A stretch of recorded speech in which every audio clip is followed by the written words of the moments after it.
আসসালামু আলাইকুম। প্রিয় দেশবাসী ও প্রিয় বিশ্ববিবেক, আমি আপনাদের কাছে সকল মহলের কাছে সকল মানুষের কাছে একটা আহ্বান করব যে আমার ভিডিওর সাথে একটা ভিডিও আপনারা দেখতেছেন বা দেখবেন। ফিলিস্তিনি শিশু জায়ান এবং তার দুই ভাইকে নিয়ে কীভাবে আহাজারি করতেছে, কান্না করতেছে। আমার একটা প্রশ্ন, মুসলমান হয়ে আর এক মুসলমান উপর নির্যাতন চলে, আর এক মুসলমান তাকায় দেখে নির্যাতন করে কারা? ইহুদি এবং অন্যান্য জাতিগোষ্ঠী মুসলমানদের উপর অত্যাচার অনাচার করতেছে। আজ মানে প্রায় 70 বছর যাবৎ ইহুদিরা ফিলিস্তিনি শিশুদের নিরস্ত্র নিরীহ নিষ্পাপ শিশুদের উপর হত্যা এবং লুণ্ঠন করতেছে, তাদেরকে অমানবিক নির্যাতন করতেছে। পৃথিবীর যে সমস্ত মুসলমান দেশ, আমি ইরান, আফগানিস্তান, পাকিস্তান বা তুরস্ক বাদ দিলাম, অন্যান্য যেগুলো মুসলমান দেশ, তারা কি বসে বসে এইগুলো কি দেখবে? যদি এইগুলো দেখতে থাকে, পৃথিবীর মধ্যে যদি মৃত্যু তো হতেই হবে আমাদের সকলকে, আল্লাহর কাছে আমাদের যেতেই হবে। যে ধর্মেরই মানুষ হই না কেন, আমরা আল্লাহর কাছে আমাদের কিন্তু যেতেই হবে। তো মুসলমানদের কথাই বলতেছি, অন্যদের কথা না বলি, মুসলমানদের কথা বলতেছি। সেই মুসলমান দেশের বাদশাহ এবং রাজা বাদশাকে আল্লাহর কাছে জবাব দিতে হবে। আল্লাহ প্রশ্ন করবে, তোমার একটি পাশের মুসলমান দেশ নিপীড়িত নির্যাতিত হয়েছে এক জালিমের দ্বারায়, তোমরা কেন প্রতিবাদ করো না? তাকে কেন সহযোগিতা করো না? তাকে কেন খাবার দেওয়া নাই? হাদিসে কুরসির মধ্যে আছে, আমি হাদিসের কুরসির কথা পরে বলতেছি, উদ্ধৃতি। তো এই সমস্ত মুসলমান দেশ, যারা মুসলমান দেশের রাজা বাদশাহ যারা আছেন, তারা আল্লাহর কাছে কি জবাব দেবেন? আজকে যারা হজ করতেছেন, যারা তাহাজ্জুদের নামাজ পড়তেছেন, যে সমস্ত মুসলমান দেশের রাজা বাদশাহ আছেন, তাদের তাহাজ্জুদের নামাজ আল্লাহর দরবারে গ্রহণযোগ্য হবে না। আল্লাহর কাছে পাঁচেগানা 5 ওয়াক্ত নামাজও গ্রহণযোগ্য হবে না। আপনারা কি তাকায় থাকে আঙ্গুল চুষবেন? মুসলমান দেশের রাজা বাদশাহ ব্যক্তি যারা আছেন, আপনারা আঙ্গুল চুষতে থাকলে আল্লাহর কাছে কি জবাব দেবেন? এটা আমি আপনাদের কাছে, বিশ্ব বিবেকের কাছে আমার প্রশ্ন। এই শিশুদের, নিষ্পাপ নিরীহ শিশুদেরকে হত্যা করা হচ্ছে এবং তাদের কাছে কোনো ত্রাণ সহযোগিতাও কেউ দিচ্ছে না। অনাহারে অর্ধহারে না খেয়ে তারা মারা যাচ্ছে। এই জন্য কি আমাদের আল্লাহ রাব্বুল আলামিন দুনিয়ায় পাঠাইছে? একজন মানুষ মার খাবে, আর একজন মানুষ তাকায় দেখবে। সে অমুসলিমই হোক, সে অমুসলিম হলেও সে মানুষ জালিমের দ্বারা নির্যাতিত হলে তার পাশে এসে দাঁড়ানো।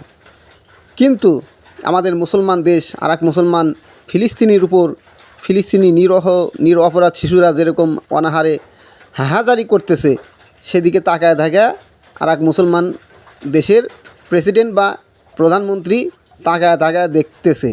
অথচ সেখানে ত্রাণ তহবিল বা ত্রাণ সহযোগিতা দিয়েও তো সহযোগিতা করা যায়, বিভিন্নভাবে সহযোগিতা করা যায়। আমি এখন প্রশ্ন রাখতে চাই, ওই সমস্ত মুসলমান দেশের প্রেসিডেন্ট এবং প্রধানমন্ত্রীকে, আপনারা কি ইহুদিদের দালাল নাকি ইহুদিদের গোলাম?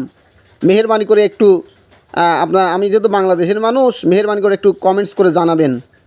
আর আমার ভিডিওর সাথেই এই নিরস্ত্র শিশু যে তাদের উপর যে অমানবিক নির্যাতন চলছে, তার কিছু ভিডিও চিত্র আমি আপনাদের কাছে দিয়ে দিলাম, আপনারা দেখবেন। আর এই কমেন্টস করে জানাবেন যে আপনাদের তাহাজ্জুদের নামাজই আগে, না একজন জালিম আর এক মুসলমান নিষ্পাপ শিশুদের উপর হত্যা করতেছে, তাদেরকে না খেয়ে সেখানে হত্যাকাণ্ড চালাচ্ছে, তাদেরকে ত্রাণ তহবিল থেকে তাদেরকে কোনো সহযোগিতা করা হচ্ছে না, তাদেরকে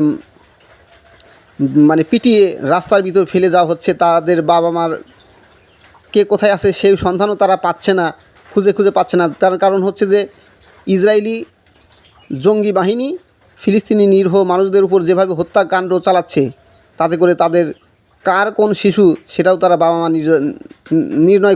নির্ণয় করতে পারছে না।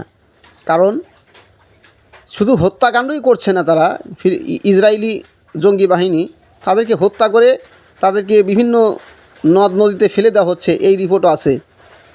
তাদের লাশও পর্যন্ত গুম করা হচ্ছে। তো মেহেরবানি করে প্রিয় দেশবাসী এবং প্রিয় বিশ্ববিবেক, যারা প্রবাসে যারা আছেন, সবাই একটু ভেবে দেখবেন। সবাই আমার মতো একটু কমেন্টস করে জানাবেন যে কী কারণে এই ফিলিস্তিনি নিরীহ নিষ্পাপ শিশুদের উপর অত্যাচার অনাচার করা হচ্ছে এবং মুসলমান দেশ তাদের কেন সহযোগিতা করতেছে না?